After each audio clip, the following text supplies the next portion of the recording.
Este programa llega a ustedes gracias a Pisco Armada.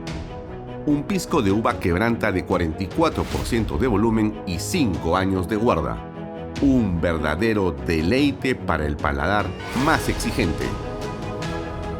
Cómprelo en bodegarras.com y recuerde, tomar bebidas alcohólicas en exceso es dañino. ¿Qué tal, amigos? ¿Cómo están? Muy buenas tardes. Gracias por acompañarnos en una nueva edición de Bahía Talks. Ayer se llevó a cabo este interesante conversatorio, este evento sobre Chancay al mundo. Les recuerdo el video para quienes no lo vieron todavía.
Así es, Chancay al mundo, organizado por la Municipalidad de Chancay. Y hubo estupendos oradores. Comenzó, en efecto, el canciller de la República, Javier González Olachea. Acá un minuto de lo que dijo. Es un sueño, pero tiene que ser un ejemplo emblemático de un sueño que se ejecuta bien y que inspire a otros a seguir la misma huella y a multiplicarlo en la sierra, en la selva, para no seguir en la asimetría, creando un hub logístico en un lugar privilegiado donde debe extenderse la responsabilidad social,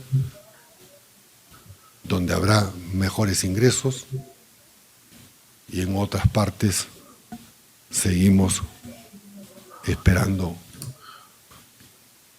que los sueños se hagan realidad. Esto dijo la ministra de Vivienda, Jania Pérez de Cuellar. Con el Ministerio, estamos trabajando con el Ministerio de Transportes, con el Ministerio de Economía y obviamente esto articulado desde la PCM en la creación pronta de un proyecto especial, así como se hizo con los Juegos Panamericanos, pues algo parecido, que se convierta en un proyecto especial de carácter prioritario para el Estado, no solo para el gobierno. En esa línea, este proyecto especial nos va a permitir generar mayor confluencia de intereses, poder mezclar iniciativas privadas o combinar iniciativas privadas con iniciativas públicas, pero también reducir los plazos y ejecutarlos de la manera más eficiente. Bien, también estuvo Antero Flores Arauz, que respondió a la pregunta de ¿cuál es la importancia de la ubicación geopolítica de Chancay? A ver, ¿qué dijo don Antero? Un puerto. Perdón, a ver. Y ahora vimos un puerto que se está convirtiendo en esplendoroso, con gran calado, con gran tecnología moderna y que va a permitir muchísimas cosas buenas para el país. Pero hay el divorcio entre ese puerto pujante que va a ser Chancay y la realidad del distrito de Chancay, que deberíamos buscar elevarlo a provincia e inclusive mejorar la distribución del canon, porque no puede existir este divorcio entre el puerto y la ciudad y no hemos entendido que necesitamos que sea reconciliado el puerto y la ciudad para que los dos puedan avanzar hacia adelante con el mismo dinamismo, con la misma tecnología. Así es. ¿Qué dijo José Cueto Acero, el congresista, que también habló en torno a esto que puede ocurrir, que debe ocurrir en Chancay? A ver. Es que justamente se nombre, es una sugerencia simplemente, este PBO con todas las posibilidades, autoridades para poder ejecutar lo que se necesita. Porque si seguimos esperando que se cumpla con la ley de contrataciones, que se cumpla con las especificaciones, que se cumpla con tal y cual cosa, señores, efectivamente se nos van a ir los 2 próximos años o 3 años, y Dios no quiera, en noviembre vamos a tener, llegando al primer buque, ¿con cuántos contenedores? ¿3.000? ¿1.000? 18.000 contenedores, y nos vamos a encontrar con la carretera Chancay, ¿no? Con una fila de camiones que va a llegar hasta Ancón seguramente. Y no podemos permitir eso. También estuvo presente Jesús Salazar, el presidente de la Sociedad Nacional de Industrias. Escuchémoslo. Era un ente autónomo que piense, diseñe, accione, ejecute todo lo que significa el megapuerto de Chancay. No puede estar dividido en ministerios, en gobiernos locales, en gobiernos regionales. Esto tiene que estar centralizado y una sola política nacional. Segundo, no podemos dejar a los parques industriales fuera y necesitamos pensar en qué parques industriales necesitamos potenciar para encadenar este hub logístico que hablamos, pero con las condiciones que ya lo habíamos hablado de lo que significa un parque industrial. Necesitamos mirar el proyecto de zonas económicas especiales que hoy se está hablando en el Congreso de la República. Pero por favor, siendo competitivo, no hablemos del 15-20% de impuesto a la renta, que ahí no vamos a traer a nadie. Un cuarto y último, el proyecto de ley de la nueva ley de industrias que hoy se está discutiendo en el Congreso. Después estuvo también y hizo uso de la palabra José Luis Silva Martínez, exministro de Comercio y Turismo. Escuchemos. El cabotaje, pero tiene que darse, o sea, no es posible que va a llegar los megabuques con 18.000, 21.000 TEUs, ya, pero para poderlo llevar a Arequipa, a Piura, tienen que irse en camión. Si se va a Ecuador, a Chile, sí se pueden ir en barco, pero para llevarlo a Arequipa y a Piura o a Trujillo, tienen que irse en camión. Cuando podríamos usar el cabotaje, y ojo, hay un tema del medio ambiente. O sea, una cosa es ya en un barco en ruta, cabotaje, llevar 20, 30, 50, 1000 o 500, 200, no sé, TEUs, ¿ya? Y otra cosa tener que llevarlo por camión. Mara Cimenero también ha sido ministra de Estado.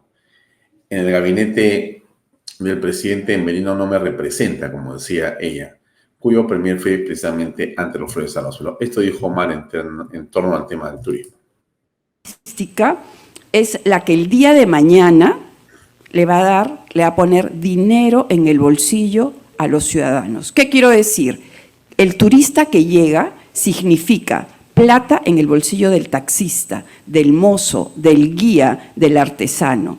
Por eso es tan importante que entendamos, turismo no habla del turista, del disfrute del turista. El turismo habla de una política pública, de un sector de la economía que, si bien es cierto, no tiene un impacto macroeconómico significativo en las cuentas del gobierno, sí tiene un impacto microeconómico importantísimo en el bolsillo de los ciudadanos. Eso se los dejo porque todo el mundo, primero, cree que puede hacer política pública de turismo y segundo, todo el mundo quiere hablar de las grandes cuentas cuando no hablan del bolsillo de los ciudadanos.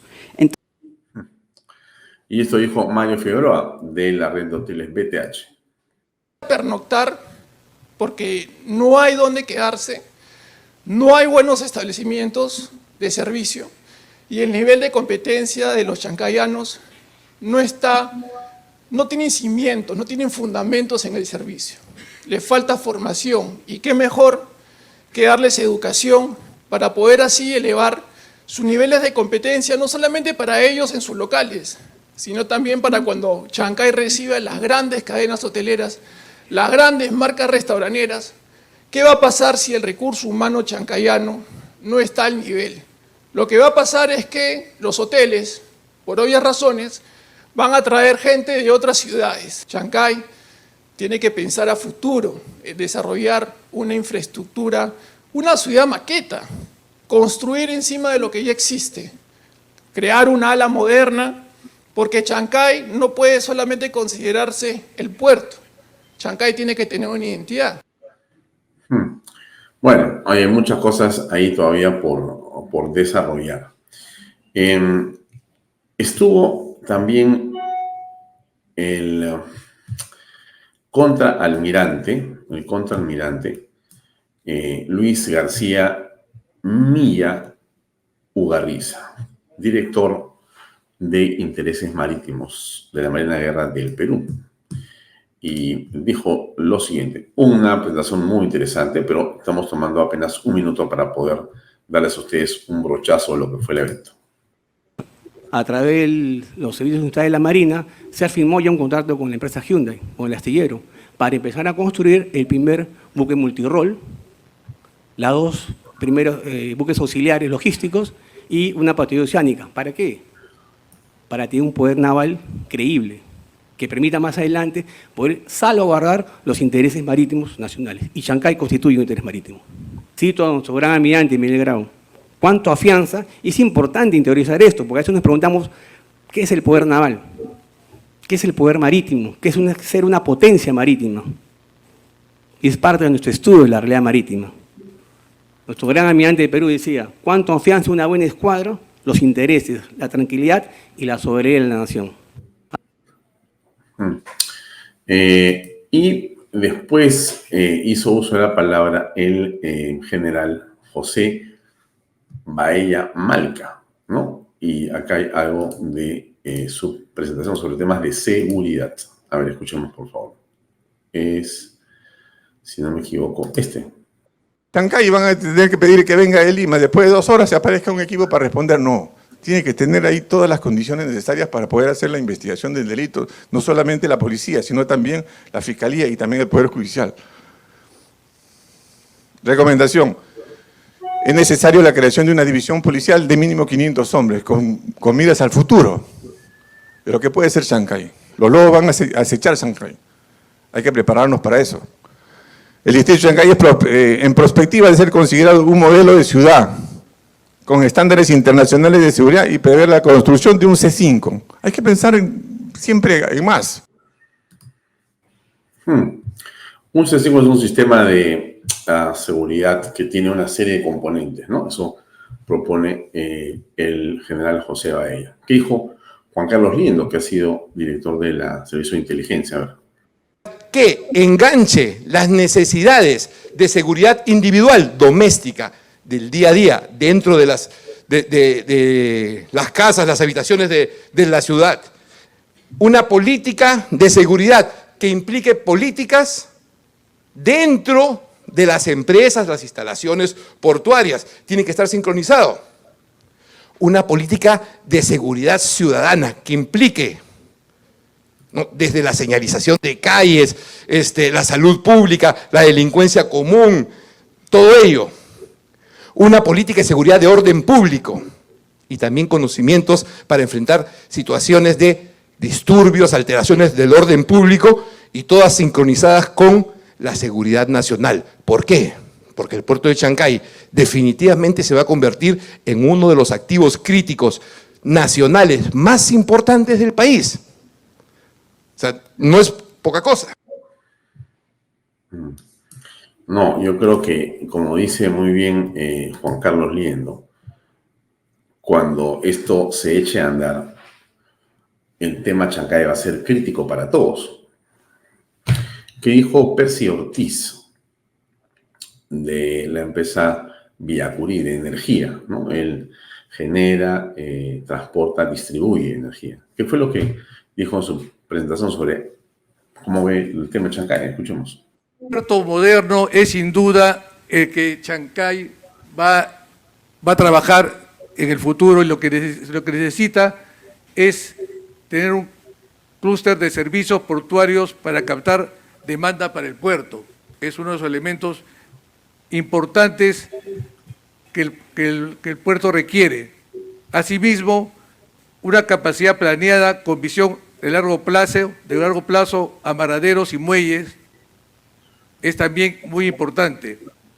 Los accesos, mejoramiento vial, tren de cercanías y potenciar la interoceánica. Asimismo, la captura de almacenamiento y uso del CO2 como objeto de cero emisiones. Y la certificación verde con energía limpia para valor agregado e industrias. Como vemos, se multiplican las oportunidades, ¿no?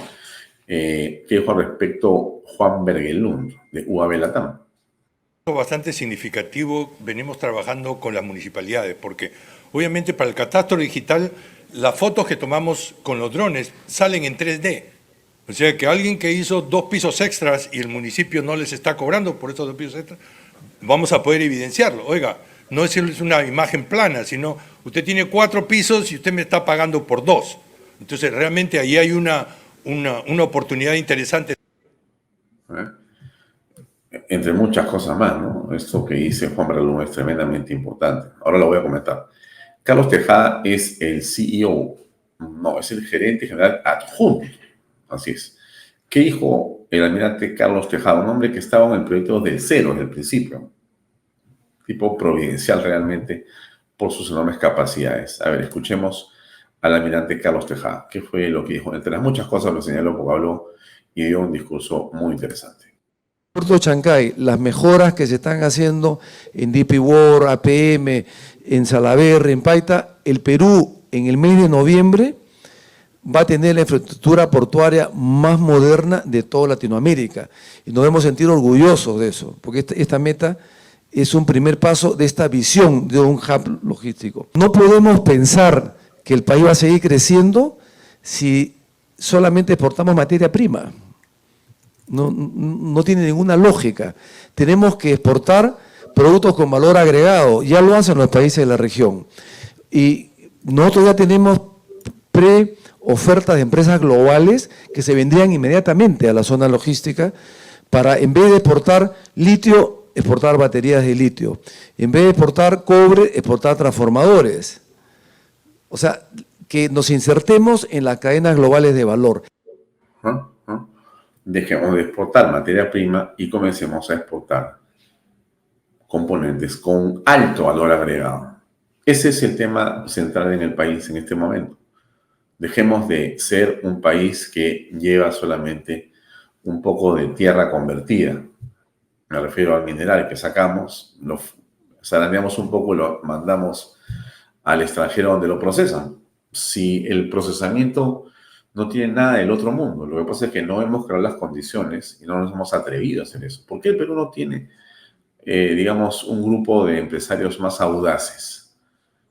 Hoy día tenemos la oportunidad enorme, ¿eh? Porque yo insisto, y hay que comprender qué es exactamente el puerto de Chancay, ¿no? Porque muchos critican el puerto de Chancay sin saber lo que tiene como impacto.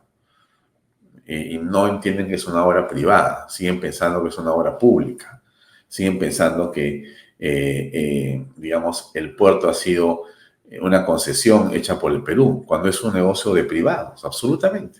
Pero bueno, ¿cómo cerró el alcalde de Chancay? Puerto. No queremos un puerto con su ciudad, queremos una ciudad con su puerto para que todos vivamos en armonía, para que todos vivamos de la forma que normalmente debe de vivirse. El puerto de Chancay es de trascendencia, pero su ciudad también es importante. Esta es una oportunidad que nosotros generamos, fuente de trabajo, vamos a generar desarrollo, vamos a generar oportunidades. Chancay no cierra vías, Chancay abre vías al desarrollo, abre vías al progreso. Y eso es lo que queremos que pensemos todos en esa situación, al margen de cualquier pensamiento ideológico y político que podamos tener, pero conversar y dialogar, sentarnos y las decisiones que se respeten. porque también pasa por ese tema que se toman decisiones y a veces quienes están presentes no quieren respetar y comienzan las conflagraciones de fuera. Nosotros queremos trabajar siempre por nuestro Perú. Bueno, entonces, creo que los discursos han sido muy interesantes. Ha habido, ¿cuántos? 1, 2, 6, 7, 8, 9, 10, 11, 12, 13, 14, 15, 16, 17 ponentes en un evento que duró de 8 de la mañana a 5:30 de la tarde, casi 6. Muchas visiones, muchas perspectivas muy interesantes. Ahora, me quedan unos minutos más antes de pasar al programa de hoy que tenemos con José Quesada Seminario para conversar sobre cómo mejorar al Estado, justamente. El asunto pasa por contarles algo sobre el tema desde mi punto de vista de lo que pasa en esta zona de Chancay, ¿no? Y la inversión, o la impresión que tengo yo es que estamos frente a una circunstancia que es casi fáctica. O sea, que la inversión en el puerto es un hecho que va a terminarse y hacerse mucho más allá de la voluntad de cualquier persona, ni siquiera del Estado peruano. Porque es una inversión privada, en un terreno privado, con plata que no es de los peruanos, sino de un grupo de personas que ha querido hacer esa inversión. Lo que ocurre es que el efecto de esa inversión sobre la ciudad de Chancay, sobre el norte y sobre el Perú en general, es lo que estamos conversando. Insisto, más allá de lo que haga el puerto de Chancay, la operación va a generar una intensidad en las afueras y oportunidades para todos los peruanos que están en la zona de Chancay. Ya no en el puerto de Chancay, por eso es que hay que diferenciar claramente que la inversión está puesta y colocada en una circunscripción determinada de terreno que es muy pequeñita, donde está el puerto, con mucha inversión porque es un puerto con mucha tecnología. Pero una vez terminada, comienza a generarse los beneficios si es que los sabemos ver. Porque si no los vemos, bueno, simplemente quedó ahí. Pero ocurre que la energía que nosotros podemos colocar podría ser energía no para quemar, digamos, nada fósil, ¿no? O sea, ni gas, ni petróleo, ni nada de eso, sino deberíamos tener un tipo de energía que sea hidráulica y que sea eólica o solar. De manera que pudieras ofrecer a todos los que viven en la zona de Chancay que tenemos este tipo de energía limpia, para que tú puedas ser atractivo, para que otros que hacen industrias en otra parte del mundo vengan acá a producir sus autos que se mueven con energía eléctrica, pues los hagan en la zona de Chancay, para que haya guarde correspondencia con la oferta misma del vehículo. Si el vehículo es de energía eléctrica, sería una locura que un vehículo eléctrico lo esté cargando con energía fósil, ¿no es cierto? A petróleo, una tontería, ¿no? Como pasa en mucha parte de Estados Unidos. La energía que carga es energía básicamente que viene del gas o del petróleo. Están apareciendo las atómicas, pero eso todavía va a demorar mucho más y son costosísimas también. Pero en cambio la hidráulica en el Perú es, en fin, una que tenemos ahí, y la del viento y la del sol está ahí. Entonces podríamos hacer algo realmente espectacular, fantástico. Ojalá que nos pongamos las pilas todos y encontremos convertirlo, como decía Javier González Olechea, ¿no? Ese sueño debería ser, en este caso, hecho realidad sobre la base de la inteligencia y la planificación. Aún estamos a tiempo. Hay muchas cosas que el Estado no está haciendo. Lo vamos a conversar ahora con nuestro invitado. Pero hay cosas que sí podemos hacer los privados. Entonces, luego con ese pensamiento, vamos con la entrevista con José Quesada Seminario. Adelante, por favor.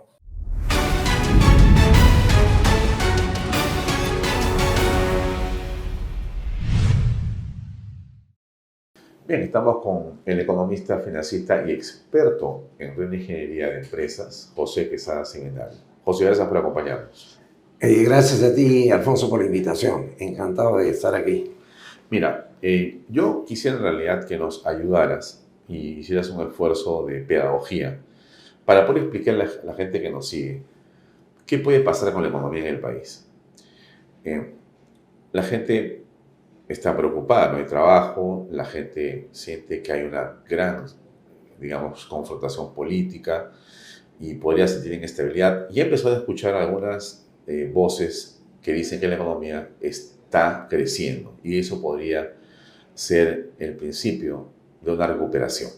Entonces, dejo ahí ese concepto y yo te pediría que tratemos de explicar a la gente casi con manzanas, ¿no es cierto?, para que los que no somos economistas te entendiéramos claramente. En realidad, por ejemplo, para comenzar, ¿en qué está basada la economía en el país? Algunos dicen va por una cuerda separada de la política, otros dicen no, ya se juntó, no, se vuelve a separar, entonces regreso. Nosotros hemos tenido un país casi inviable entre los años 70s, 80s. Sí. Y la cosa se puso de color hormiga. Sí. Pero muy mal. Y hemos batido récords. 2.700% en el 89 de inflación, 7.600 en el 90. Ya. Con ese par de récords más ya, ¿no? Y un terrorismo que había sitiado las ciudades y estamos realmente casi para correr. Bueno, muchos corrían en ese momento, ¿no es cierto? Y salíamos del Perú asustadísimos, ¿no? Los que se fueron. Otros nos quedamos. Sí. Ya. Entonces, ¿qué fue lo que cambió en el 90? Y quiero que me expliques lentamente qué cosa es esto que se hicieron reformas de primera generación. ¿Qué significó eso? Explícame, por favor. A ver, las reformas de primera generación son las que se toman para liberalizar las economías de los países. Cuando se habla de las economías de los países es todas las actividades económicas de un país. No es solo macroeconomía, sino la economía real. Entonces, teníamos el modelo cepalista de protección arancelaria, estatismo, banco de fomento y mucha intervención del Estado en la economía. Y cuando tienen problemas, por ejemplo, de inflación, ellos en vez de tener conocimiento de gestión y ser especialistas, le daban la orden al BCR de imprimir moneda. Al comienzo, digamos que pudo haber sido poco, pero con Alan García ya llegamos al punto en donde le faltaba plata y se tiraba una producción, digamos, una bóveda completa de billetes, y así es como la inflación se dispara. Los precios relativos se distorsionan porque Alan García quiere que la canasta familiar baje, entonces pone precios congelados. Entonces se produce contrabando y comienza a distorsionarse todo y la economía se desacopla. Es decir, ya no funciona como una economía de mercado, ya no hay oferta y demanda, el gobierno ha intervenido todo de tal manera que ya nada tiene sentido y ahí es donde el Estado falla. Entonces, ¿cómo es que se resuelve esto y cómo se toman decisiones que se llaman de primera generación? ¿Es ordenar la casa? Yo diría que es ordenar la casa. Un poco lo que Milei está tratando de hacer. Es exactamente lo que Milei está tratando de hacer. O sea, paras el gasto, haces un consejo, como se llama, económico de caja chica, no se gasta nada, señores, y vamos a generar incentivos para que se reduzca el Estado. Exacto. Dejar menos empleos públicos y tratar de que lo poco que nos quede funcione. Porque lo mucho que tenemos no funciona. Exacto. O sea, eso ocurrió porque hubo condiciones, al margen del 5 de abril y demás, hubo condiciones políticas, pero hubo un grupo de gente técnica. O sea, hubo buenas decisiones que estuvieron sustentadas en técnica. O sea, hubo decisión política y respaldo técnico sobre esa decisión política. Yo te diría algo así como, mira, estás mal, estás enfermo, vas al médico y te dan, oye, mira, deja de comer chancho, esto y esto, porque tienes la presión alta, el colesterol, lo que fuera, y si no lo haces, te vas a morir en 6 meses. Entonces, ¿qué quieres? ¿Morirte en 6 meses o adoptar las recetas? Eso se lo dijeron al presidente Fujimori los 3 organismos que están en Washington, que se llaman el Departamento de Tesoro, el Fondo Monetario y el Banco Mundial. Esas eran las condiciones, que son 10, que se llaman el Consenso de Washington, que incluye la autonomía del BCR, salir de las empresas públicas que generan déficit, liberalizar la economía, racionalizar el sistema tributario, en fin, todo lo que es una economía abierta. Entonces, al tú estabilizar todo eso, el país de repente pasa unos baches al comienzo, pero después, ¡trac!, baja al piso y comienza a competir en el mercado global. Y resulta que teníamos buenos competidores. Entonces ahí es donde Perú comienza a crecer, vienen las inversiones extranjeras y el Perú comienza a modernizarse, se introduce en el mercado financiero, porque acuérdate que nos declararon inelegibles. Así es. Y así comienza. Es un trámite difícil, Milei no le va a demorar menos de un par de años hasta estabilizar la parte fiscal. Y de ahí tiene que comenzar a ver de cómo hacer crecer la economía, con TLC, con lo que fuera. Pero si tú no paras el tren del gasto fiscal de las empresas públicas y los subsidios, no hay forma, vas a morir. Ya, entonces se tomaron decisiones y logramos parar, digamos, la ineficiencia, que era algo que todos veíamos todos los días, y sentimos que el Estado comenzó a funcionar, ¿no? Sí. Pero era una cosa interesante porque todo era como más rápido, ¿no? Más sencillo, más rápido. Después que había sido lento, de repente todo se volvió como más simple. Bueno, si quieres el ejemplo simple, un teléfono te demoraba 6 meses y tenías que pagar $5.000. Entra a Telefónica cuando privatizan y te demora 2 días y es gratis. Ya, ahí nomás. Eso fue un golpe, un shock. La gente dijo, ¿qué es esto? Y todo el mundo dijo, qué bueno es estar integrado en la economía y ser un país libre. Entonces, el pueblo sufrió poco, pero el beneficio fue tan grande que, oye, ¿qué importa? Y el Perú creció sustancialmente, o sea, prácticamente el PBI se multiplicó por 5, y estamos en $242.000 millones, o algo así, en esa época era 50.000. Ya, entonces, avanzamos. Quiero saltarme el fin del gobierno de Fujimori, quiero pasarme el interregno que hubo ahí, pasamos el gobierno del señor Toledo y entramos al gobierno de García. Toledo ya había comenzado a experimentar algunos crecimientos interesantes que eran algo notable, no pequeño, pero notable. Había una tendencia pequeña que subía. Y después entró el señor Alan García. Y algunos dicen que porque estuvieron muy buenos los precios de los commodities, pero como fuera que sea, García entra con algunas, digamos, preocupaciones de muchos, un montón de esperanza y de fe de mucha gente que votamos por él sabiendo lo que había ocurrido antes, pero García había aprendido aparentemente de ciertos errores cometidos que eran gravísimos, los corrigió. El equipo que lo acompaña también parece ser un equipo adecuado, técnicamente correcto, bien intencionado, que sabía su oficio, y entonces esa economía comenzó a crecer y creció sostenidamente durante los 5 años de gobierno de una manera muy importante. Sí, a ver, entonces recojo lo tuyo y hago un breve resumen. Cuando tú estás realmente abajo, un crecimiento chiquito parece grande. O sea, si yo estoy en 1 y subo a 2, he crecido 100%. Entonces, para el rato que entra Alan García ya no estabas en 1 o en 2, estabas en 20, por decir. Entonces, ¿qué hace Alan García? Nombra a buenos tecnócratas y especialistas como ministros. Entonces tú no necesitas decirle a Ayrton Senna, por decir, fallecido hace muchos años, decirle cómo manejar bien en un circuito de Fórmula 1. Sabe. Entonces, la inteligencia de Alan García, sin necesitar reformas de segunda generación, fue escoger a buenos gerentes que en su práctica ministerial aplican reformas de segunda generación. Entonces es un tema de gestión y capacidad de ella, de las personas. ¿Cuáles eran las de segunda generación que aplicó García? Dame algunas. Bueno, abrirse, TLC, tener iniciativas, ProPerú, o sea, realmente impulsó al país hacia adelante, y en todo ese trabajo de todo su equipo, el promedio de crecimiento del PBI, incluida la crisis subprime, que hizo quebrar a medio mundo, nosotros crecimos, incluido eso, 7.2%, y fuimos el segundo país en crecimiento del mundo detrás de Chile. Momento estelar, ¿no es cierto? Claro. Esa foto era una foto sorprendente. Ahora, hay otra frase, dicen, la economía va por cuerdas separadas de la política. Ya, el mejor ejemplo es Alan García, buen equipo, nos va muy bien. Humala, mal equipo, se hunde. No hablo de Castillo porque realmente sería ir al quinto. No, pero perdón, yo les haría Alan García 1, mal equipo, Alan García 2, buen equipo.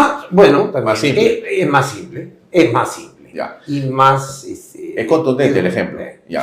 Regreso a la conversación. Entonces, hemos estado con un García, los TLCs, con los tratados de libre comercio. No sé quién los crea, cómo se origina. El primero es con Estados Unidos, lo firma Alfredo Ferrero, pero viene del ATPDA con Toledo, con David Lemo en su momento. Estamos hablando así.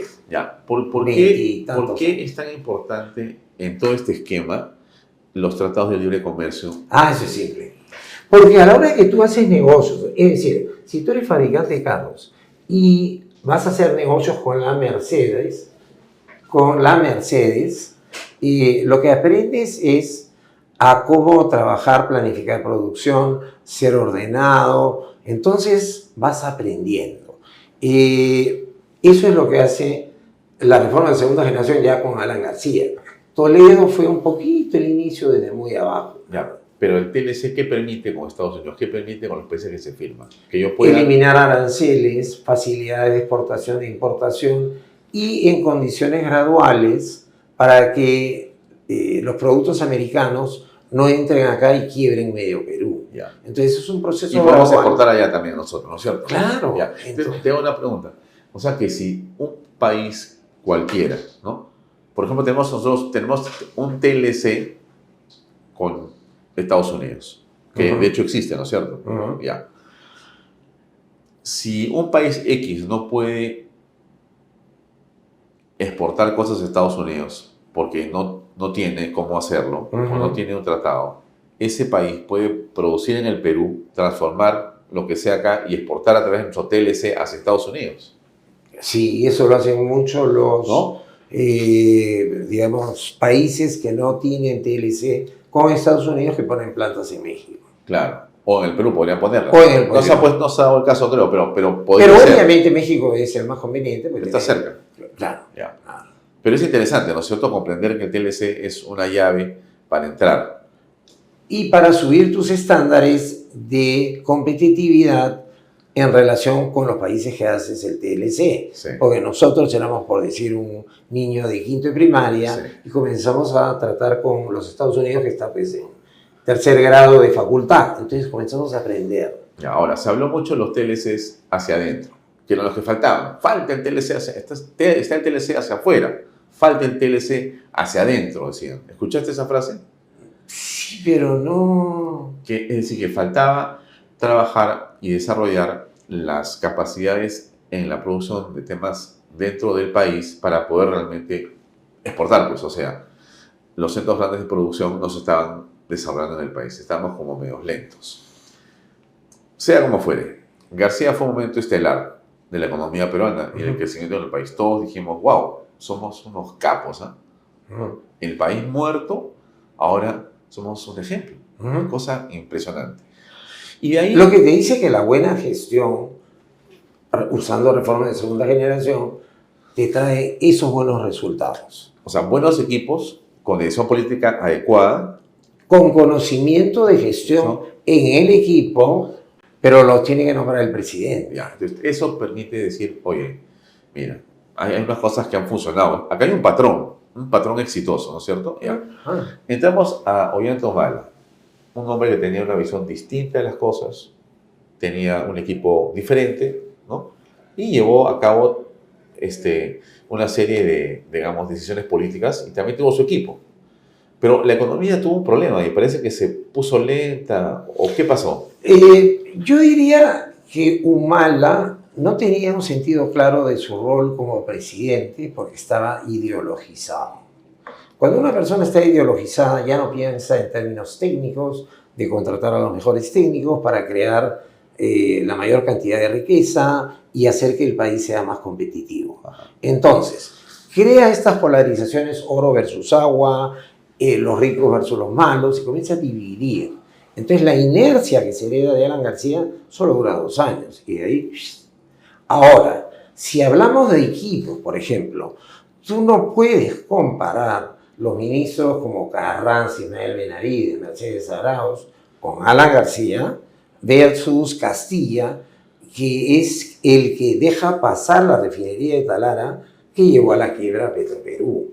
O sea, eso no puede suceder. O sea, tú dices que la calidad del equipo técnico que acompañó al presidente Humala no es igual al que tenía Alan García. Yo diría que es muy mediocre y casi responsable de lo que ocurrió en el gobierno de Humala. En teoría, los ministros son los ejecutores de lo que te manda políticamente el presidente. Entonces, tiene que decir, no, señor presidente, acá vamos a perder 8.000 millones, esa refinería no va. Castilla dijo algo, ¿no? Y yo me he dado el trabajo de revisar todas las declaraciones de Castilla desde hace 11 o 12 años. Y la mentira era, vamos a invertir 3.500 millones y luego va a venir la inversión privada y lo vamos a privatizar. Y luego siguieron y siguieron. No te diría que con PPK fue mucho mejor, porque Torne es el que apoya los bonos. Y una vez que ya sacaste los 3.100 millones de los bonos, ya no había punto de retorno. Antes de eso pudiste haber vendido, aunque sea como lata, perdías 1.000 a 1.500 millones, renovabas la antigua y estarías ganando ahora las utilidades como lo gana Repsol con la plantilla. El caso claro de qué tan mala gestión es o fue la de Humala es que Repsol y la plantilla era el proyecto de Alan García y el de Humala de la nueva refinería es el desastre que tenemos. Esto hubiera sido Alan García, esto es Castillo, ideologización, incompetencia y total falta de integridad de los ministros, gerente de finanzas de Petroperú. Me dejo entender, el sistema de toma de decisiones de inversión pública desapareció, se politizó todo y de ahí nos caemos. Ya, muy bien, entonces hemos venido decreciendo. Con Kuczynski fue mal, la economía fue muy mediocre. También tuvo causas políticas que... Ya, bueno, todos tienen problemas políticos, pero todos tenemos problemas siempre, pues el tema no es tu problema, es cómo lo resuelves, ¿no? Exacto. Es eso, ¿no? Y de eso se trata la capacidad del equipo. Claro, si no, imagínate, pues. O sea, el campeón de Fórmula 1 no es porque sabe... Sí, ahí hay un bache, me caí, no, pues. Para eso eres campeón. Claro, pues tú verás cómo resuelves el problema. Eres el más rápido en resolver problemas, por eso ganas. Ok, entonces regreso, pasamos el COVID, correcto. Hemos tenido una gran cantidad de ministros de Estado, cambios permanentes. Vizcarra rotaba ministros cada 22 días. O sea, conforme se sienta nombre de los viceministros, lo cambian. No hay continuidad, no hay políticas, no hay gestión, no hay planes, no hay nada. O sea, entonces, el descalabro comienza con Vizcarra. Ya. Lo empeora totalmente con su denegación fáctica, en donde ya hace golpe de Estado y no existe verdad, porque si tú dices que cuando te aprueban te deniegan, básicamente ya cualquier cosa, ¿no? Una pena que en ese momento la Fuerza Armada le dio la razón. Estábamos muy Yo complicados. diría cosas incluso más fuertes, pero... Ya pasamos esa página. Ya pasamos esa página. Ok, estamos en otra página hoy día, pero quiero hacer esta siguiente salvedad. Quiere decir que hemos tenido, ahí sí pareciera ser que la política y la economía estuvieron juntos, porque a gran cantidad de volatilidad ministerial, un empeoramiento de la economía. Bueno, la relación es directa. La gestión pública es el puente entre la política y la economía. ¿Y por qué es el puente? Porque los peruanos elegimos a las autoridades políticas cada 5 años, que nombran a los equipos, que son los gerentes de todos esos sectores. Entonces, si nosotros elegimos mal, este señor elige a un mal equipo y nos va mal. Entonces, la gestión pública, que básicamente somos nosotros, que hemos votado mal, no nosotros, pero mucha gente manipulada por la izquierda, con falsas ideas, promesas, y bueno, eso es la realidad. El escalado. Y nos encontramos frente a Pedro Castillo, que termina con un golpe de Estado y asume su vicepresidenta, la señora Dina Boluarte. Y entramos en esta situación, bueno, no hay que calificarla. Entramos en el gobierno de la señora Boluarte. Un gobierno que, en teoría, debería tener un plan de gobierno a ejecutar, que era el que proponía el señor Cerrón, el señor Castillo, el señor Boluarte en la elección del D21, supuestamente, porque a ellos lo votaron con ese plan de gobierno. Al final no había plan de gobierno. Nada. Nada. Era un cuadernito marxista, robemos todo. Claro, algo así. Ya. Y entonces la señora Boluarte, que había sido ministra de Estado durante los 17 meses del señor Castillo, aparece como presidente de la República, en un momento histórico en el país, ¿no es cierto? Y ella no tenía un plan de gobierno, no existía nada detrás de ella. Muy bien. Paro ahí un segundo y voy a las últimas semanas, ¿no? La noticia que escuchamos es: estamos creciendo, hemos crecido 1 punto y pico. 1,37 en enero, 2,85 en febrero. Ya. ¿Cómo ves tú esta situación en el futuro cercano? ¿Hay posibilidades de crecer? ¿Se ha hecho? O sea, ¿qué razón explica ese crecimiento? ¿O es la suerte? ¿Qué ha pasado? En números no cabe la suerte. La suerte es donde la preparación se junta con la oportunidad. No hay suerte como tal. Primero estás preparado. Entonces, digamos, Dina Boluarte no tenía programa, pero tuvo una gran virtud. No obstruía. Entonces, se dejó asesorar por gente que a su vez se dejó asesorar por otros. Otárola, lamentablemente por las razones que ya sabemos, salió. Sí. Pero Otárola era una persona que consultaba, preguntaba, aprendía y literalmente se empapaba de... O sea, es un hombre que reconocía sus limitaciones. Que le gustaba trabajar en equipo como todo líder. Yeah. El líder no trabaja solo. No, pues, Alan García tampoco lo hizo, se rodeó de convocas a los que saben. ¿No? Exacto. Tú tomas la decisión, pero están ahí. Exacto. Ahí hay que ayudar. Ese era Otárola. Entonces, Otárola comienza a convocar y comienza a permitir que los equipos tomen decisiones que van cimentando algo. ¿Qué es lo que ocurre? Porque no crece la economía con Otárola, ¿no? Recién, digamos que estamos, a ver, para chapar tu idea, estamos hoy día leyendo los números gracias a la gestión de Otárola. ¿Eso me estás diciendo? A ver, en el primer semestre del 2023 tuvimos la violencia terrorista. Terrible. Esos fueron 2 meses, de ahí vino el Yukon. Sí. Entonces tienes casi 3 a 4 meses que básicamente era tapar huecos o enviar a las Fuerzas Armadas para resolver esto.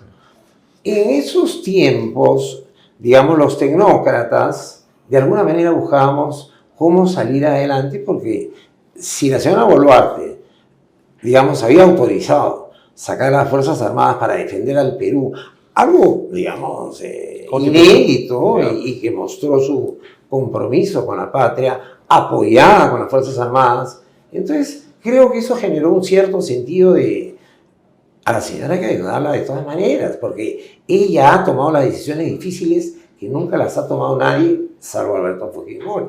Entonces... Ya, o sea, el apoyo de ella en la Fuerza Armada para restablecer el orden fue una señal que muchos vieron como positiva.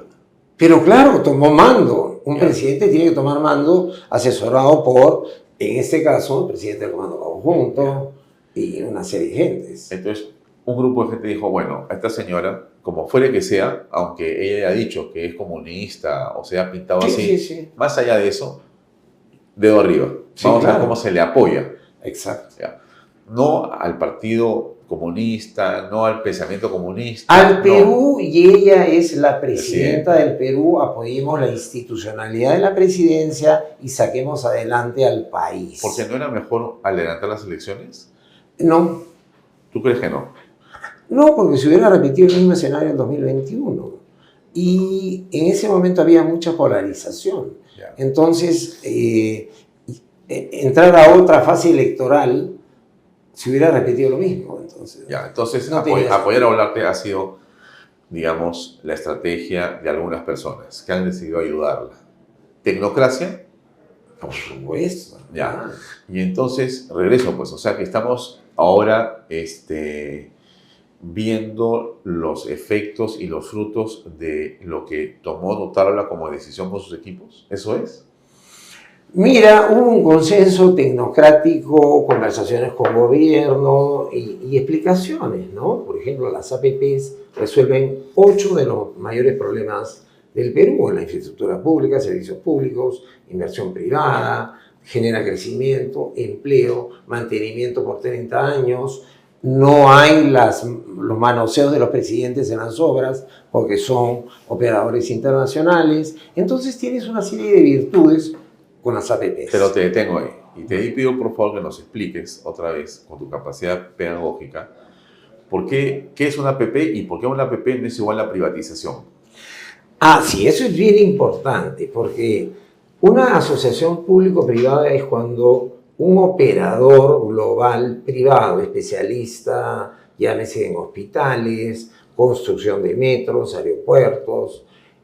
El aeropuerto es una APP, la línea 2 del metro también va a ser, Puerto de Chancay es privado, pero a lo que voy es, tú, digamos, convocas a los operadores globales para crear esta APP que va a dar servicios y el Estado la adjudica, pero no la vende. La propiedad siempre es del Estado, que la va a operar un privado durante X tiempo, la va a mantener, cosa que, digamos, la administración pública no hace. O hace mal. Todo se cae mal, no terminan hospitales, creo que hay como 50 hospitales que están sin terminar. Pero a veces las APPs, José, pueden tener tarifas que la gente puede considerar que son demasiado altas.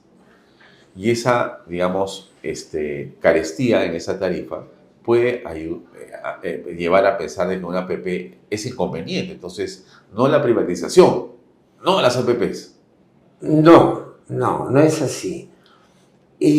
Una APP, como cualquier operación o contrato, puede otorgarse a través de sobornos.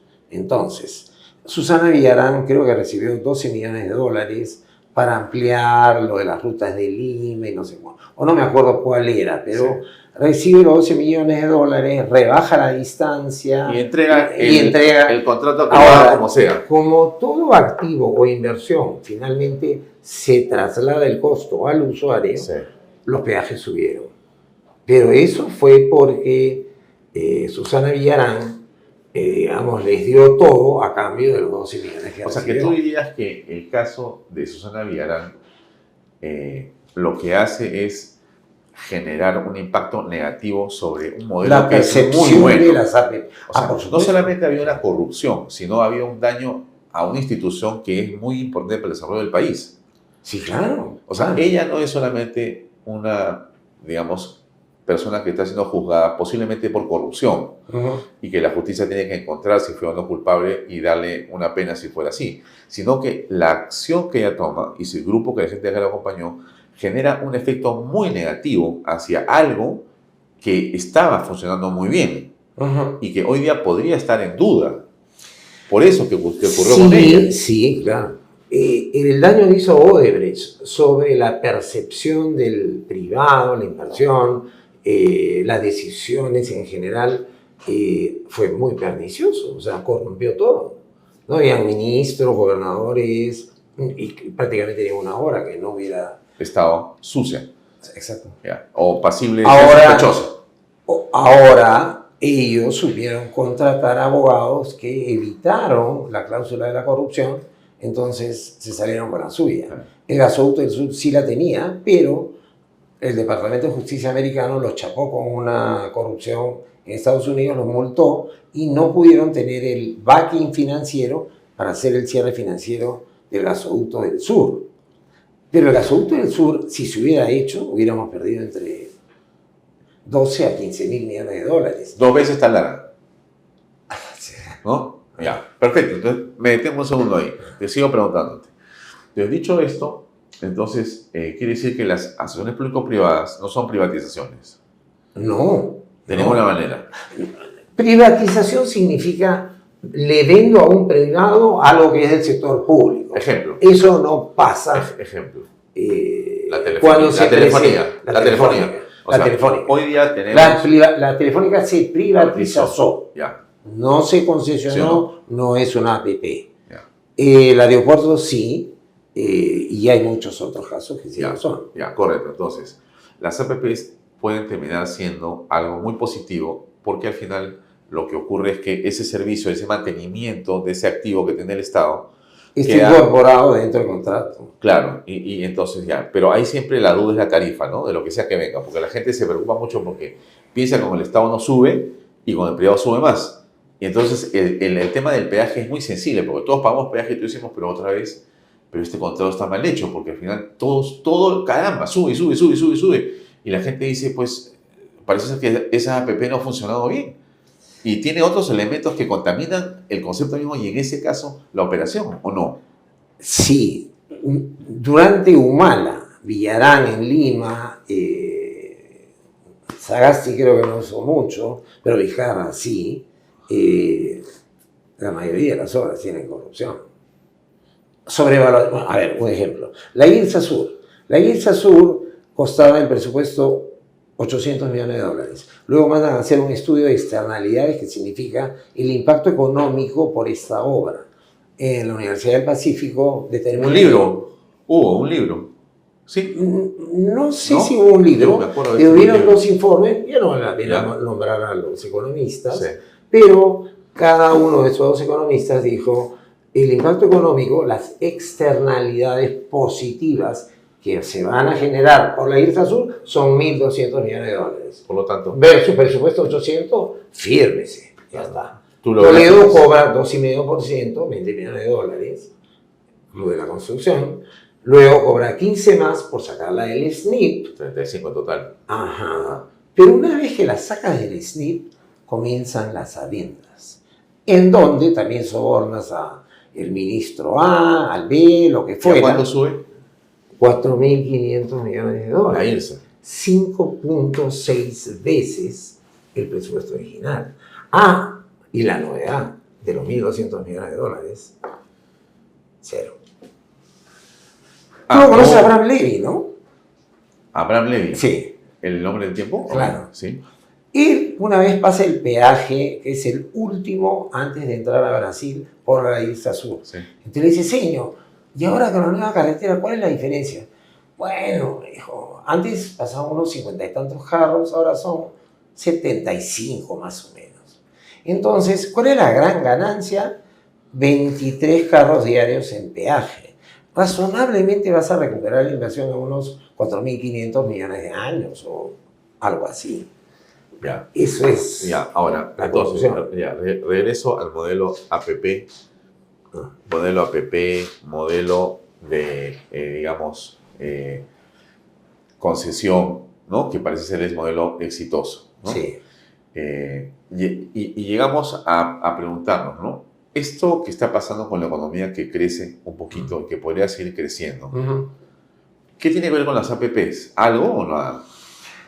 Está creciendo porque ya estamos en un nivel de 8.000 millones de dólares este año en APPs que van a entrar, digamos, progresivamente. Las APPs... ¿Cuáles son las más importantes? A ver, más o menos. Cuéntame. El anillo vial son 3.500 millones. Van a entrar.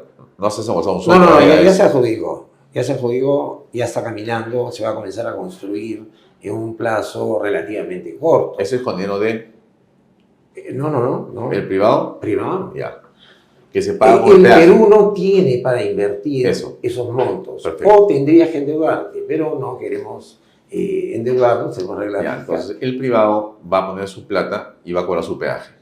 Como debe ser. Ese es el anillo vial. Ese es el anillo vial. 1, 2. Luego tienes el puerto de Marcona, ya, que son 500 millones. Ya están adjudicados, entonces ya tienes 4.000 millones ahorita en abril. Ya.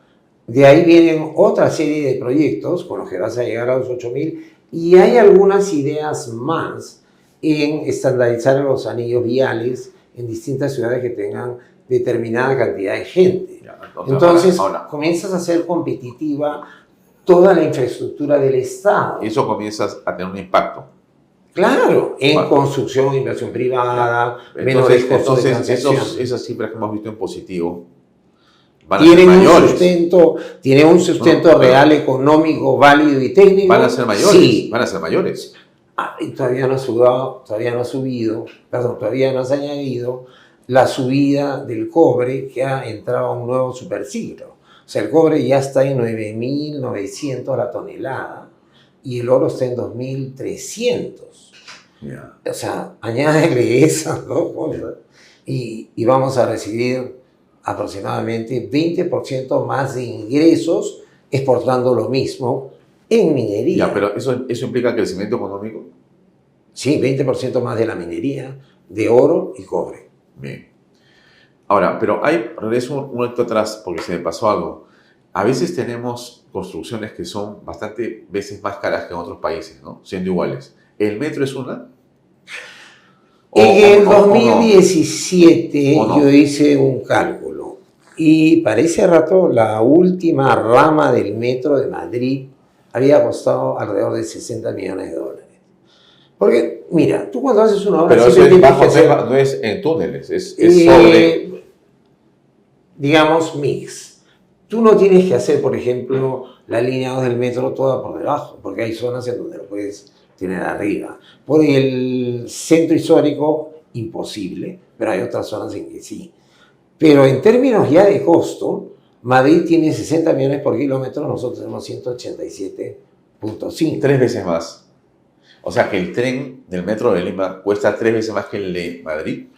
Que el de la última rama de Madrid. Ahora, si luego han hecho otras más caras, más baratas, no lo sé. Ya. Tú te Pero a lo que tú tienes en por esos información. tiempos, yo estoy hablando del 2017, Ajá. Madrid tenía 60 en su última rama. Sí. De repente las anteriores costaron, no sé, 40, pero tienes que ir contra el último dato y el dato que tú tienes como peruano. Ya. Entonces era el triple. Ahora, lo que veo y lo que parece ser es que hay un Estado que no camina a la velocidad que necesitamos los ciudadanos. O sea, que no nos da la vida para este Estado. No solo no camina, o sea, volvamos al principio. Alan García no hizo reformas de segunda generación y crear cosas nuevas. Él contrató gente que era buena, que dentro de su forma de gestionar ya tiene incorporadas las reformas de segunda generación. Entonces son buenos gestores. Ajá. Esa es la diferencia. Pero él no hizo, digamos, la reingeniería de procesos. Por ejemplo, los gobiernos regionales, tú puedes sumar todos los del sur, y si sumas todos son menos de la mitad de la población de Lima, pero tiene 6 administraciones, 6 edificios, sistemas de cómputo, etc. ¿Por qué no hacer un back office por cada macroregión? Entonces liberas recursos que se pueden usar para ayuda social, eliminación de anemia y tantas otras cosas que se pueden hacer.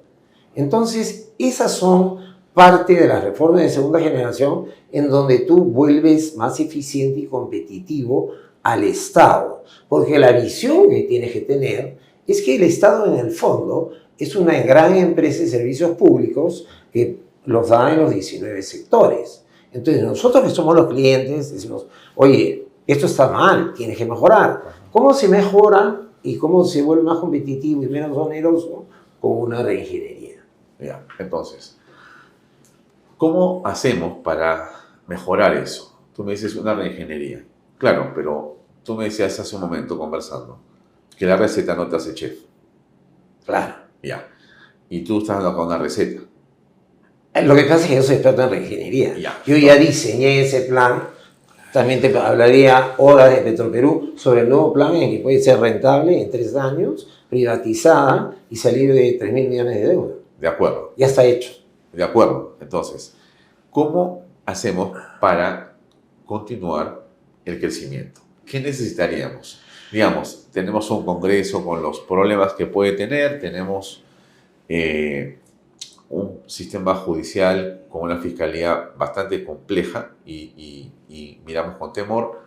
Entonces, ¿cómo haces para poder avanzar si tienes un montón como de lastres que te impulsan hacia abajo? Está la corrupción, están las mafias, están una serie de condiciones que nos hacen pensar que no vamos a poder hacerlo. Hay mucha gente que tiene mucho desánimo. Otros que miran el vaso medio lleno. Pero mucha gente dice, no, esto está medio vacío, me las pico, hermanito, me voy a otro lado, porque acá no se puede hacer. Pero tienes otros, como los chinos que ponen plata en Chancay. Y dices, oye, pero, ¿no? Y los chilenos dicen, los peruanos son unos capos, ¿eh? Los peruanos son unos capos. Fíjate lo que han hecho. son los que realmente, de todo el continente, los más inteligentes son los peruanos. Bueno, es que han habido empresarios privados que sí la vieron. Ojo, los chinos no son ellos los que la vieron, sino el almirante Ribaudo, que descubrió el calado de Chancay, se une con Volcan, luego venden a Posco. Pero sí, claro, el Perú tiene oportunidades a la N para hacer APP, riqueza, circuitos turísticos, buenas carreteras, teleféricos. Hay 1000 maneras de hacer APPs en montos intermedios desde 300 a 500 millones y de calidad mundial, como si estuvieras en Suiza, con tarifas peruanas, porque los costos suizos son otros y el ingreso por cápita es otro. ¿Cuál es la diferencia entre crecer 2% o 3% y crecer 10%? ¿Qué cosa falta en el Perú, si todo tenemos, a que hay minería, agricultura, agua hasta por gusto, tenemos un clima extraordinario, la gente sabe trabajar, somos creativos, somos unos capos en todo? Y hemos demostrado una vez que hemos sido la economía que mejor creció en el mundo. Ya. La segunda. La segunda, perfecto. Entonces, si somos tan, pero tan buenos y tenemos tanto a la mano y crecemos a 2% por N de razones, pero podemos crecer potencialmente a 6, a 7 o a 10, la pregunta es, ¿por qué no podemos crecer? ¿Por qué no podemos decir, oye, pero señores, acá está la felicidad de los peruanos, en este espacio todos seríamos felices? ¿Dónde está el problema? Bueno, en una reingeniería o con problemas que ya vienen de más o menos 20 a 30 años, lo que ya tienes es en el estado una parálisis paradigmática. No podemos, no sabemos, el privado es malo, entonces hay como una especie de divorcio. Entonces las APPs es como una especie de matrimonio que permite, facilita el nuevo matrimonio mayor entre el sector privado y público, porque cuando tú veas APPs y hospitales en Arequipa, y esto está funcionando, la gente va a decir, oigan, esto como que no era tan malo, ¿no? Entonces de repente lo de Tía María, nos están dando agua todo el año, ¿no? Entonces el cambio paradigmático en la mente de la gente, que los odios son malos o lo que fuera, va a cambiar por iteraciones sucesivas. Las reingenierías no son una ley como las reformas de primera generación. Constitucionalmente el BCR es autónomo, se acabó. Una ley, se acabó. Las reformas de segunda generación son principios, formas de trabajo, con indicadores, comparaciones, estándares y todo eso. No es una ley, no, es una gestión. Es una forma de trabajar. Es un equipo. Es una forma de trabajar profesionalmente, comparándote contra la competencia de países comparables, eso se llama benchmarking. Y comienzas a mirar, o sea, por ejemplo, es lo mismo que decía Petroperú. ¿Cómo resuelve Petroperú? Replica Repsol y La Pampilla. O sea, no tienes que ser un genio, pero, bueno, si no sé, le pregunto al de ahí porque ellos ganan plata. Y nosotros, ¿por qué no? Bueno, tenemos 3.000 empleados, ellos tienen 800. Los gastos administrativos de Repsol La Pampilla son 6.5 veces los de Petroperú. Yo ya he hecho el cálculo de lo que podemos ahorrar anualmente mínimo en la reestructuración de Petroperú y son 250 millones de dólares. Además tenemos activos improductivos que por ahí están en 200 millones más. Ahora, ellos siguen pidiendo plata, ¿no? Han pedido 1.000, 2.000. Bueno, eso es interminable, ¿no es cierto? Pero puede ser terminable, porque si tú haces de verdad una reestructuración y una reingeniería y dices, ok, copio La Pampilla para no ser pues un genio que yo diseño, solo tengo que replicarla. Entonces tienen que salir 2.300 personas a las cuales le dan bonificación por renuncia voluntaria. En el caso de 1.000, a otros 1.000 los capacitas por servir y los distribuyes en los gobiernos regionales como técnicos, porque no son gente que no sepa nada, son razonablemente buenos. Entonces, la refinería sigue funcionando, baja 250 millones el costo, generas un área de venta de 40 personas que además trabaja como trading de combustibles. El mercado peruano es 50% refinado acá, 50% importado. Entonces tú tienes un área de ventas en Petroperú que venda lo que refina y haga de trading de combustibles. Entonces el porcentaje de participación del mercado, que antes era 40, 45, ahora bajó a 25. Entonces, lo puedes recuperar siendo competitivo, nada más. Entonces, hay una oportunidad, pero inmensa. Está basada en la gestión.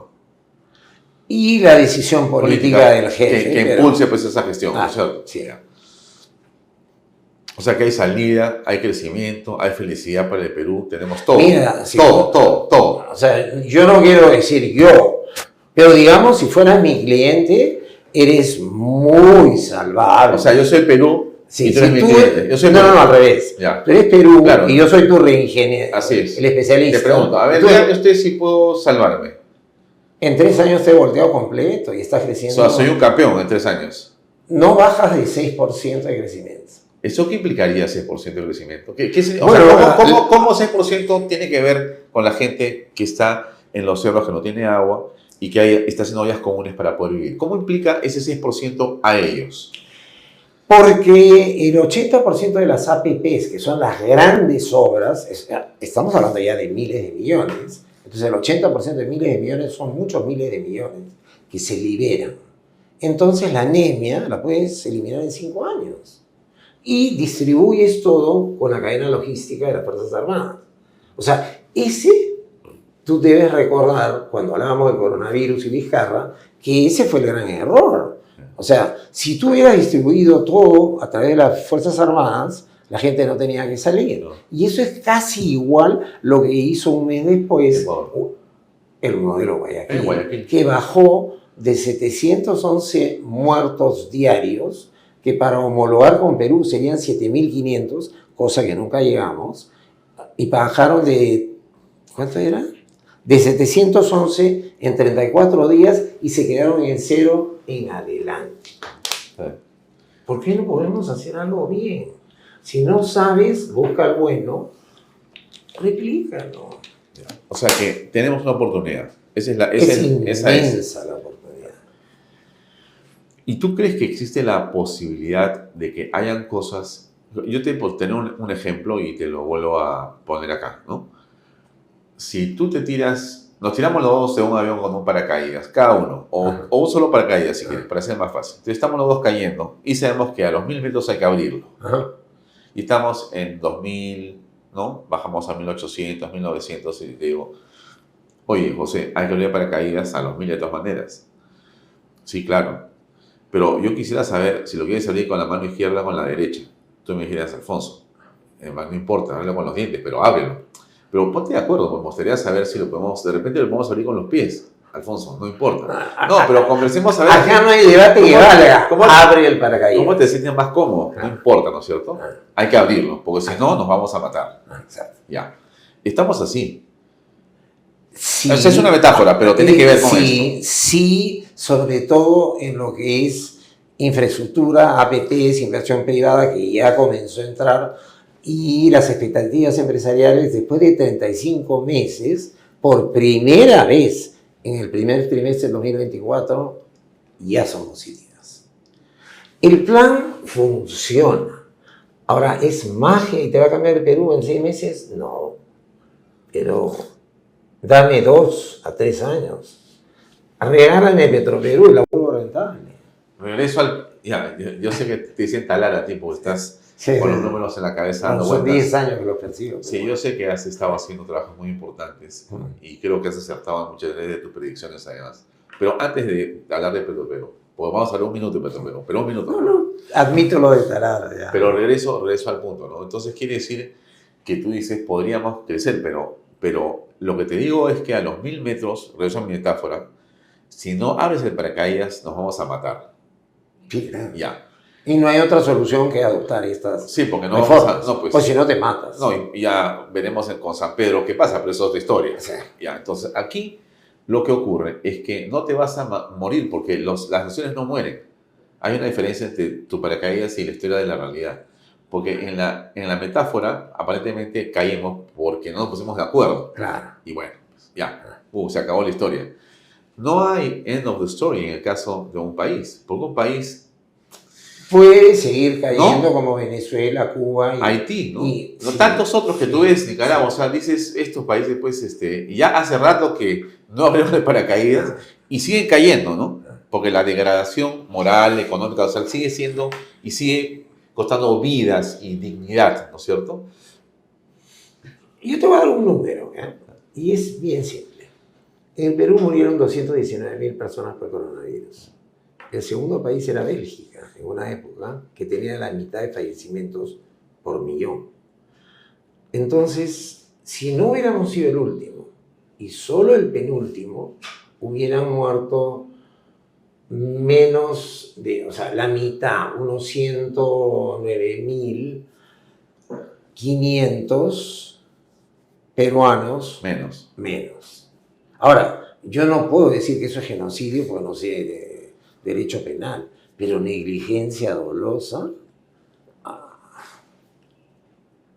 y por negarse a distribuir las cosas con la logística de las Fuerzas Armadas. O sea, lo que me está diciendo es que las decisiones mal tomadas van a traer consecuencias muy malas. Yo te hago la pregunta simple. ¿Qué crees tú que es más eficiente? La cadena de mando del presidente, premier, presidente de mando conjunto y todo lo demás es orden para abajo militar, cúmplase sin murmuraciones, no sé cómo la... Sin duda sin murmuraciones. Sin duda ni murmuraciones. ¿Qué mejor cadena de mando y distribución es? 4 personas y las Fuerzas Armadas que obedecen sin dudas ni murmuraciones, o 4 personas más unos 15 ministros, 23 gobernadores y 1.877 alcaldes. La Fuerza Armada, pues la primera, obvio. Bueno, a ver, explícaselo a Vizcarra. Hizo lo contrario. Ya, pero regreso al presente. ¿Ya?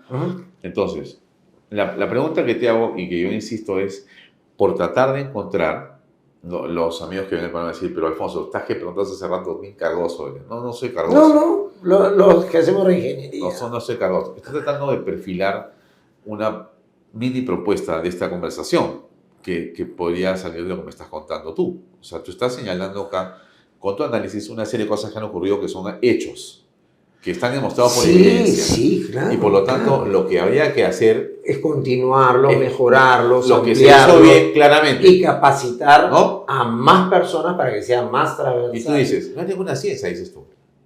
No, es 2 más 2 es 4. Claro, lo que pasa es que hay gente que no suma 2 más 2, ni sabe sumar. ¿No? En la metáfora también vale eso, porque hay gente que está haciendo bolitas y no es así. Ya, entonces, pero regreso al punto. Entonces, esta elección que viene el 26 es muy importante para los peruanos, porque las malas decisiones electorales trajeron gobiernos como el de Ollanta-Humala, el de Pedro Pablo Kuczynski. Y la gestión pública es el puente entre la política y la economía. Entonces, si volvemos a elegir un... Si traemos otro Humala, otro Kuczynski, otro Pedro Castillo, vamos a pagar las consecuencias.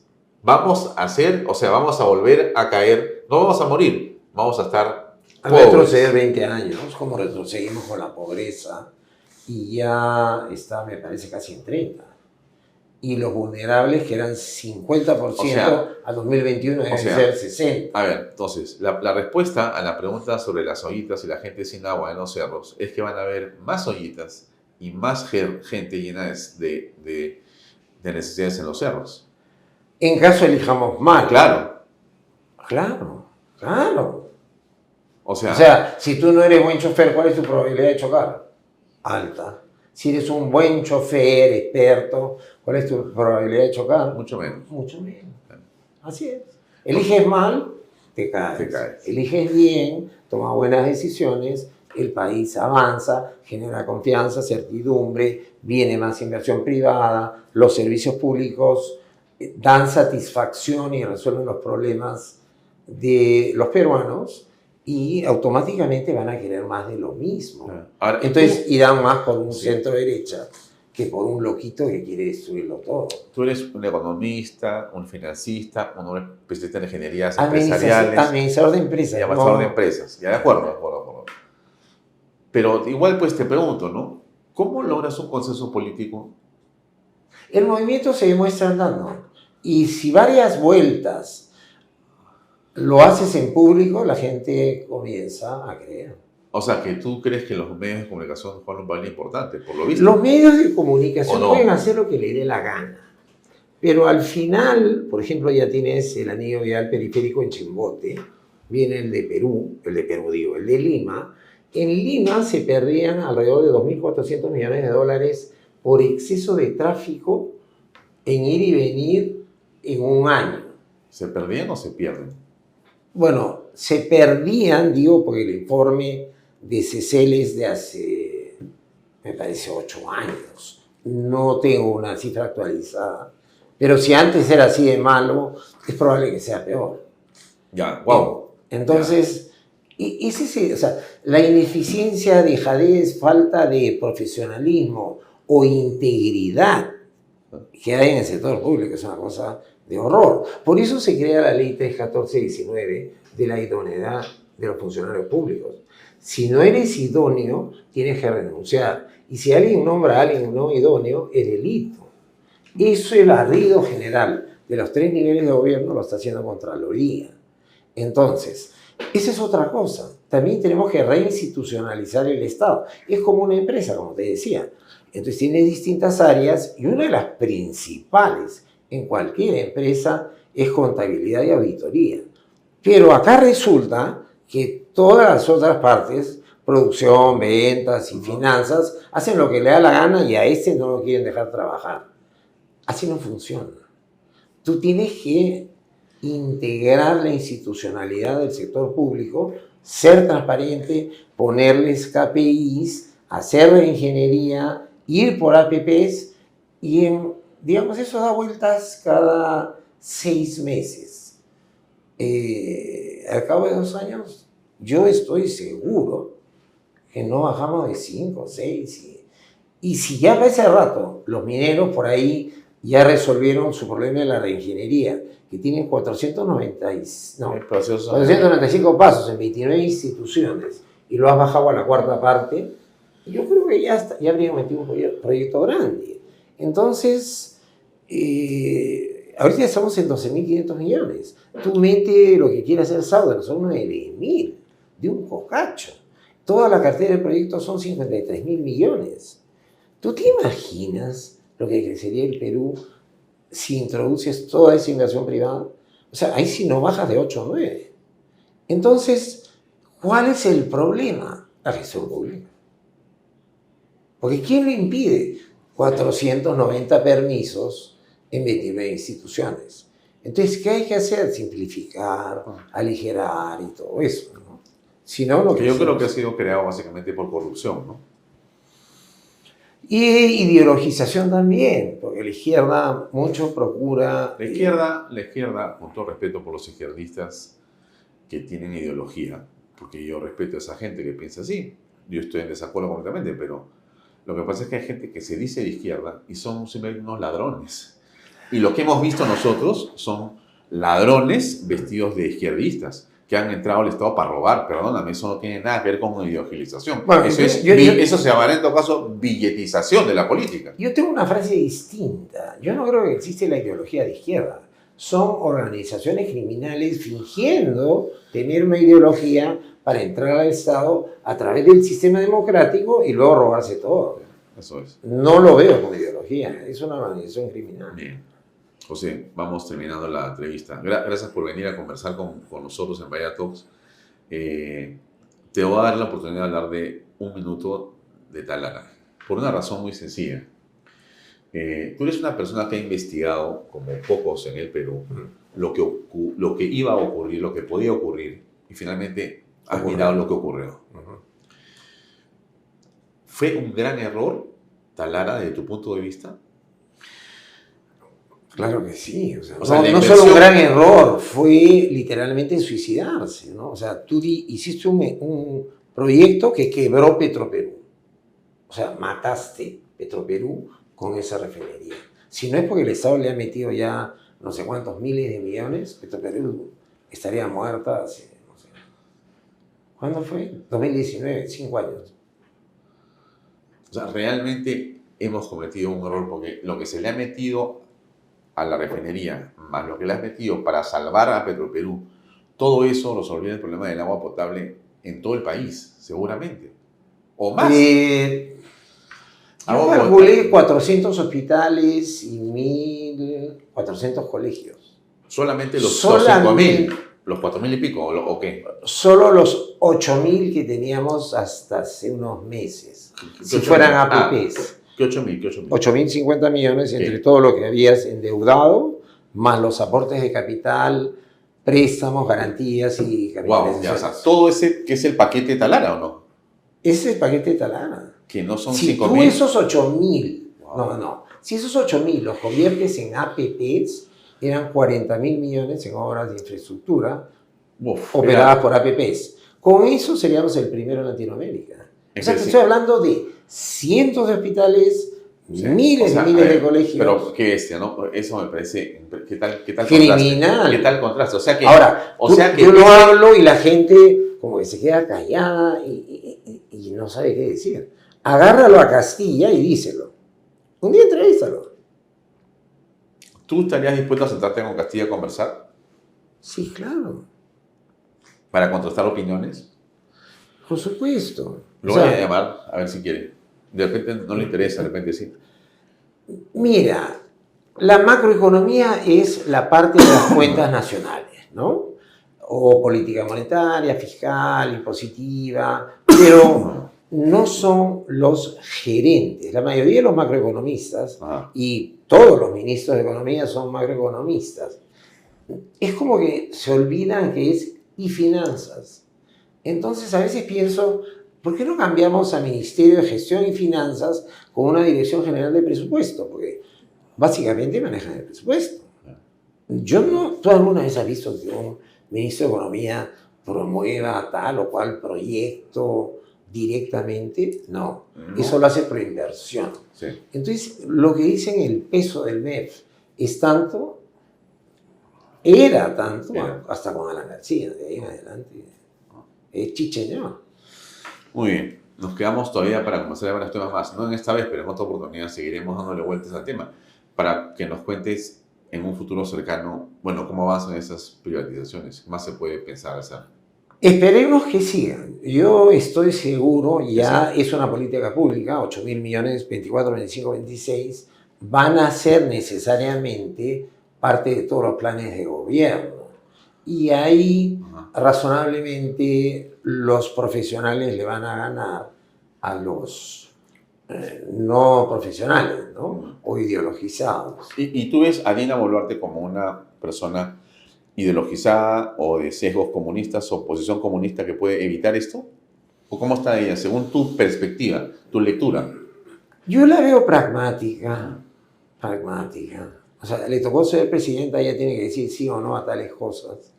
Y si dice no sale el ejército, hubieran matado a tanta gente estos violentistas. Claro, pero eso fue al principio, estamos ya en el año y medio de gobierno. Claro, pero es que todo lo que ella ha permitido es lo que está haciendo que reactive. Tiene un mérito.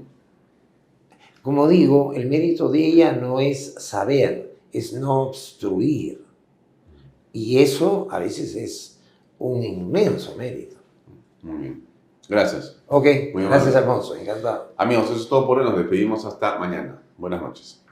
Este programa llega a ustedes gracias a Pisco Armada. Un pisco de uva quebranta de 44% de volumen y 5 años de guarda. Un verdadero deleite para el paladar más exigente. Cómprelo en bodegarras.com y recuerde, tomar bebidas alcohólicas en exceso es dañino.